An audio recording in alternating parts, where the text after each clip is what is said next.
The last giant died on a Tuesday. Nobody noticed, not immediately. The world had grown accustomed to them the way you grow accustomed to mountains, permanent, irrelevant scenery. We built our lives in the spaces between their footsteps. I was there.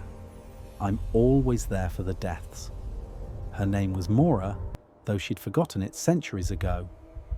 When I found her, she was already small, only 30 feet tall, which for a giant is practically infant-sized.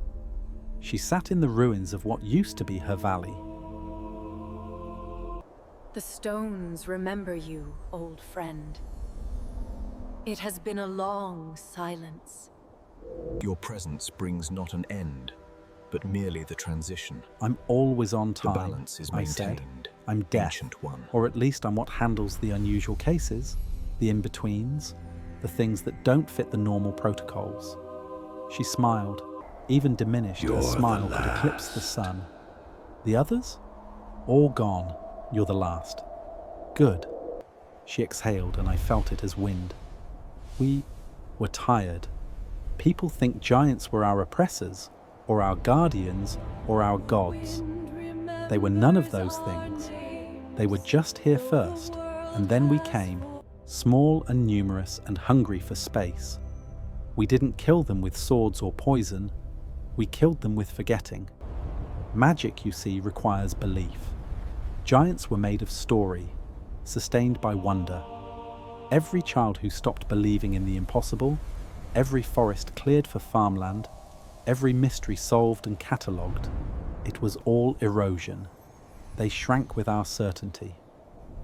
Mora told me about the beginning, when giants carved rivers with their fingers and caught clouds to drink, when they named every star and sang mountains into existence, when a human child's laughter could sustain them for decades, pure and undiluted amazement. We knew it would end, she said. It is time, old friend. The stars are ready for my return.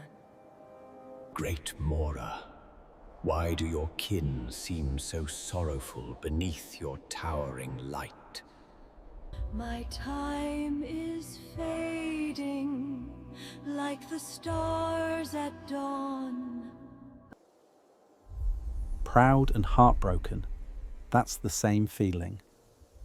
I sat beside her, or as Mora, beside as you can sit next to someone 30 feet tall. The sun was setting, painting the valley in golds and purples. They are not forgotten, merely changing form. Every story finds its way home. They go into the spaces between things, the pauses in conversation, the déjà vu, the dreams you can't quite remember. Nothing is ever truly gone.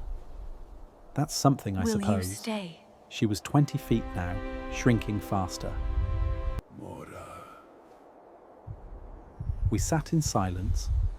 I thought about all the giants I'd witnessed fade, the mountain makers, the storm singers, the ones who taught early humans about fire and stars and the names of things.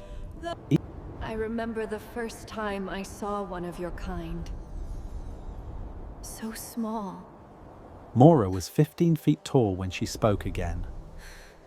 I remember the first human I met. She was terrified, but she brought me berries.